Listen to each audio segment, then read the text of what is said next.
भारत में सदियों से विभिन्न जातियां और धर्म शांतिपूर्वक रहते आए हैं। विभिन्न युगों में विभिन्न जातियों और धर्मों के साधु संतों का जन्म हुआ और आज भी उनकी वास्तविक घटनाएं आध्यात्मिक विचारों के रूप में समाज में विद्यमान हैं, जैसे संत ज्ञानेश्वर, एकनाथ महाराज, स्वामी समर्थ, तुकाराम महाराज, सावता माली, जनाबाई, मीराबाई, गोरोबा कुंभार।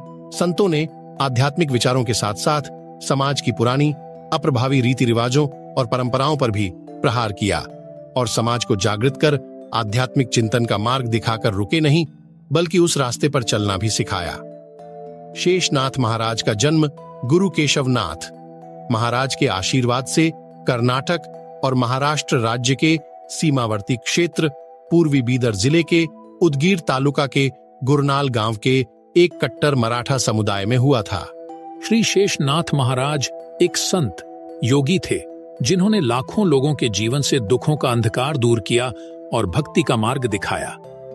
दशरथ हड़ब्बे सात्विक गुण संपन्न चरित्र के व्यक्ति थे, जबकि उनकी पत्नी रखुमाबाई सभ्य गृहिणी थीं, जिनकी भगवान और संतों में गहरी आस्था थी।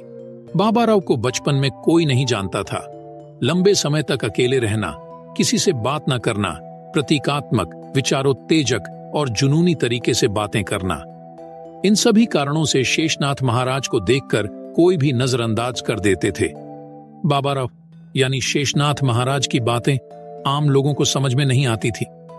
देखा जाए तो संत महात्मा कुछ हद तक सद्गुणी व्यक्तियों द्वारा ही पहचाने जा सकते हैं। कुछ दिनों तक शेषनाथ महाराज ने लासोना में पीराजी पाटिल के घर पर जानवरों की देखभाल भी की।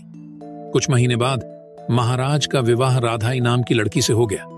उन्हें दी गई जिम्मेदारी को मन न लगने पर भी स्वीकार करना जरूरी था, इसलिए शेषनाथ महाराज कुछ वर्षों तक सांसारिक जीवन जीने लगे।